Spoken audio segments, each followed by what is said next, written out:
Hi, I'm Kelly, Wealthy Daimyo's teacher. And today, we're going to talk about something many high achievers silently struggle with: the financial guilt of earning more than your parents. You've worked hard, you've climbed higher than anyone expected, but somewhere deep inside, success feels uncomfortable. Maybe you feel like you're betraying your roots.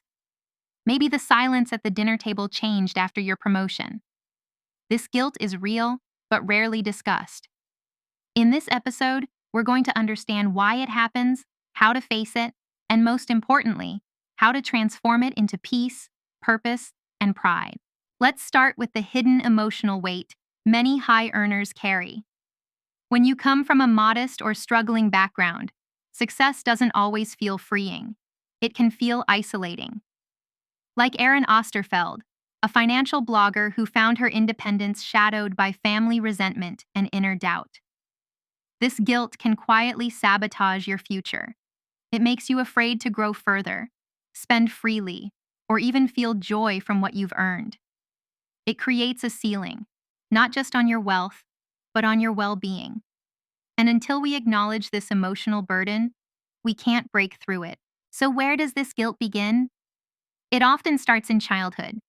Watching your parents struggle can imprint a deep belief that abundance is unfair, or that you're not supposed to have more than they did.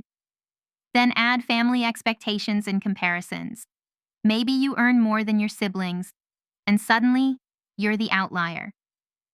Even global struggles can trigger guilt. When you see people suffering, your own financial stability can feel like an undeserved luxury. These aren't just thoughts. They're inherited beliefs and emotional reflexes built from years of surviving, not thriving. Emotion and logic are never fully separate, especially with money. Behavioral finance shows us that our thinking brain is constantly influenced by our feeling brain. You might avoid a smart investment because it feels too risky, or overspend to feel loved. Emotional biases like loss aversion make us fear loss more than we value gain, while family triggers can shape how we save, spend, or give. Most of what seems irrational with money is actually rooted in childhood dynamics and emotional memory. To change our decisions, we first need to understand our emotional blueprint. These emotions aren't just theories, they play out in real lives. Erin Osterfeld had to learn how to separate facts from feelings so she could embrace her success without hiding it. Tiffany Myers, a financial advisor, says even wealthy clients feel guilty spending on themselves, not because they can't afford it, but because they feel they don't deserve it.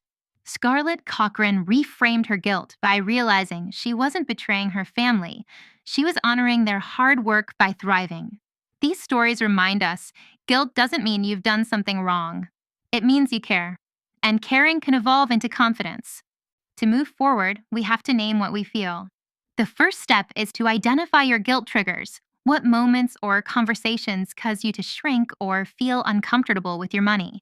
Then get clear on your numbers. Often, our anxiety comes from a foggy view of our finances. Know your income, your debt, your spending. It grounds your emotions in reality. And most importantly, practice self-compassion. You worked for this. Your success doesn't erase your family's journey, it builds on it. You don't need permission to feel good about what you've earned. Here's how to begin shifting the guilt. First, reframe how you think about spending, not as indulgence, but as alignment. Ask, does this reflect my values instead of, do I deserve this? Then, build a 1-year spending plan.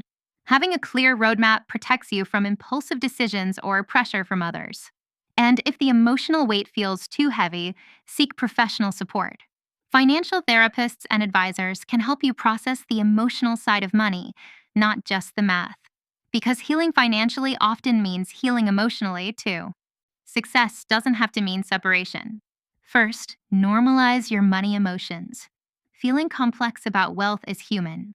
Everyone navigates this, especially those who've risen quickly or come from struggle. Then redefine what success means to you. It's not about leaving your family behind, but continuing their legacy. Your progress is their progress, too. And finally, let guilt fuel purpose.